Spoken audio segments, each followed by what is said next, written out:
शुरू करेंगे अध्याय 11 जिसका नाम है परिमाप और क्षेत्रफल।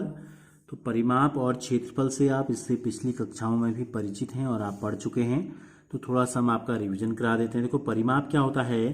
परिमाप का मतलब होता है परिधन माप।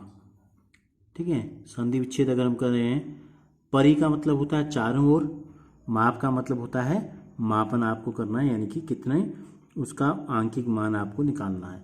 तो देखो जैसे हमने एक आकृति यहाँ बना ली त्रिभुज, और इसका जो परिमाप होगा क्या होगा, इसकी जितनी भी लाइनें हैं, ये सीमा रेखाएं, ठीक है, रेखाखंड है, तो इन सबको जोड़ देंगे तो आ जाएगा परिमाप। चारों ओर की माप का योगफल होगा, तो ये जितनी भी बाउंड्री इसकी बनी है टोटल, यहाँ से अगर हम यहाँ आए 2, 2 से यहाँ आगे 3, 3 से यहाँ चले गए 3, तो इसका जो परिमाप होगा ये हो जाएगा तीनों भुजाओं का योगफल, यानी कि 2 धन 3 धन 3 इतना सेंटीमीटर। 3 3 6 6 2 8 सेंटीमीटर हो गया इस आकृति का परिमाप। इसी प्रकार एक यहाँ हमने वर्ग बनाया है और इस वर्ग की भुजा जो है 3 सेंटीमीटर है, तो वर्ग की चारों भुजाएं बराबर होती हैं, ये भी 3 हो जाएगी, ये भी 3 हो जाएगी, ये भी 3 हो जाएगी, तो इसका जो परिमाप होगा वो चारों भुजाओं का योग हो जाएगा। ठीक है, 3 धन 3 धन 3 धन 3 कर सकते हैं, या अगर एक ही संख्या को आपको एक से अधिक बार अगर आपको जोड़ना है तो हम सीधे इसको 4 से गुणा भी कर सकते हैं। 3 को 4 बार जोड़ने का मतलब है 3 को 4 से गुणा कर देना। ठीक है, एक ही चीज़ आएगी, 3 जोड़ोगे तो भी 12 आएगा, गुणा कर दोगे तो भी 12 सेंटीमीटर आएगा। इसी प्रकार एक आयत हमने यहाँ पे बनाए हैं, तो आयत में क्या होगा, देखो ये 4 है तो आमने सामने की भुजाएं बराबर होती हैं, ये भी 4 सेंटीमीटर, ये 2 सेंटीमीटर है, तो ये भी 2 सेंटीमीटर होगा। ठीक है, तो इसके परिमाप को जब हम लिखते हैं तो देखो 2 बार 4 जोड़ना है हमें और 2 बार हमको जोड़ना है 2, परिमाप हो जाएगा। या हम यहाँ से शुरू करें तो 4 धन 2 धन 4 धन 2, बात वही आई, 2 बार 4 आएगा, 2 बार 2 आएगा, तो 4 को 2 बार जोड़ने का मतलब क्या है, 4 को 2 से गुणा कर देते हैं, और 2 को 2 बार जोड़ने का मतलब 2 को भी 2 से गुणा कर देते हैं। तो देखो 2 दोनों में कॉमन है, तो इस प्रकार हम इसको लिखते हैं, तो क्या 2 गुणा 4 क्या है लंबाई और 2 क्या है चौड़ाई। तो इस प्रकार से 4 में 2 जोड़ा 6, 6 का दुगुना कर देंगे 12 सेंटीमीटर, इसका भी परिमाप हो जाएगा। देख लो 4 2 6 4 10 2 12। तो वर्ग का जो परिमाप होता है, यहाँ पे मैंने आपको बताया था क्या लिखा, 3 गुणा 4 लिखा, 3 जो भुजा थी 4 से गुणा किया, तो इसको हम लिखते हैं 4 गुणा भुजा, वर्ग का परिमाप होता है। और आयत का जो परिमाप होता है 2 गुणा लंबाई धन चौड़ाई होता है। इसका मतलब क्या है, इसका मतलब ये है कि 2 बार लंबाई को जोड़ना है और 2 बार चौड़ाई को जोड़ना है, तब जाके बन जाएगा पूरा एक परिमाप। अब देखो क्षेत्रफल का जो कॉन्सेप्ट है, क्षेत्रफल का मतलब क्या होता है, क्षेत्र जिस किसी आकृति ने जितना क्षेत्र घेरा है, जैसे आकृति हमने बनाई है, इसने कितना एरिया कवर किया है, ये पूरा के एरिया कवर किया है, यहाँ से लेकर यहाँ तक जितना बना है, तो इसकी माप जब हम इस क्षेत्र को मापेंगे तो ये कहलाएगा क्षेत्रफल। तो क्षेत्रफल को हम नापते हैं हमेशा वर्ग इकाई में, किस में नापते हैं, हमेशा इसको वर्ग इकाई में नापते हैं।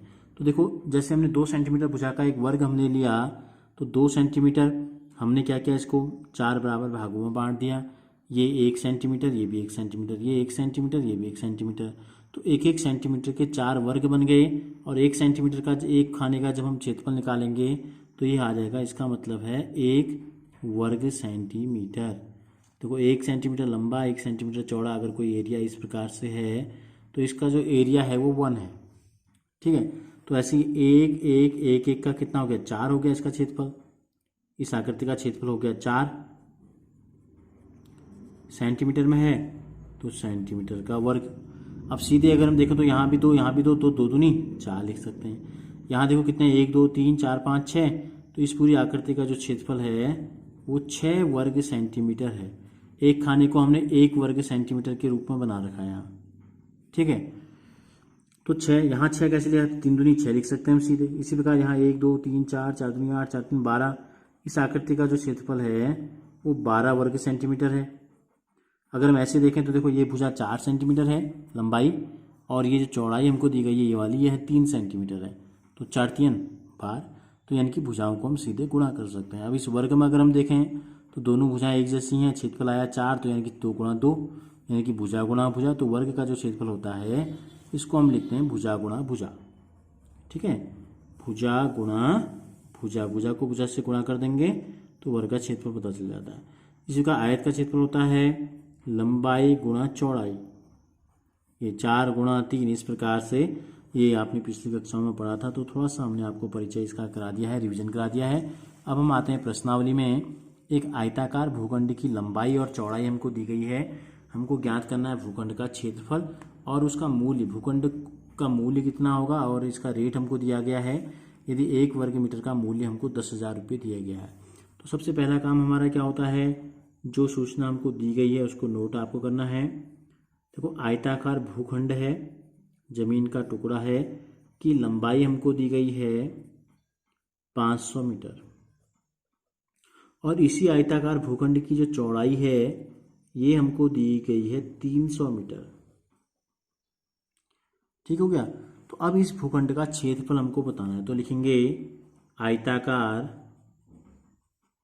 भूखंड का क्षेत्रफल, आयताकार भूखंड का क्षेत्रफल। तो आयत का क्षेत्रफल अभी हमने आपको बताया क्या होता है, लंबाई गुणा चौड़ाई होता है। ठीक है, लंबाई कितनी है 500 मीटर है, चौड़ाई कितनी दी गई है 300 मीटर, तो कितना हो जाएगा 5 गुणा 3 15, 2 जीरो इसके लास्ट में, 2 जीरो इसके लास्ट में, 4 जीरो अंत में लगा देंगे। मीटर गुणा मीटर हो गया वर्ग मीटर। तो इस आयताकार जो भूखंड है इसका जो एरिया आया ये आ गया 1,50,000 वर्ग मीटर।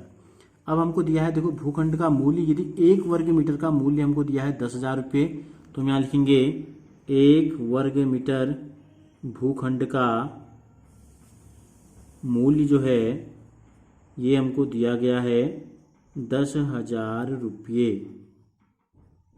इसलिए 1,50,000 वर्ग मीटर भूखंड का मूल्य कितना हो जाएगा, इतना गुना हो जाएगा। ठीक है, तो इसको क्या कर देंगे 10,000 को गुणा कर देंगे 1,50,000 से। तो देखो 1 2 3 4 जीरो इसके लास्ट में है, 1 2 3 4 इसके लास्ट में है, तो हम क्या हो जाएगा कुल जीरो हो जाएंगे 1 2 3 4 5 6 7 8। ठीक है, और 125 कितना है 15 कम 15, तो ये हो गया। 3 के बाद भारतीय पद्धति में लिखेंगे तो 2 2 के बाद, और अंतर्राष्ट्रीय पद्धति में लिखना चाहेंगे तो 1 3 3 के बाद हम कॉमा लगा देंगे। तो इतने रुपये हो गए। कोई इकाई राशि सैकड़ा, हजार 10,000, लाख 10 लाख, करोड़ 10 करोड़, अरब, तो 1,50,00,00,000 रुपये इस भूखंड की जो है वो कीमत हमको पता चल गई है।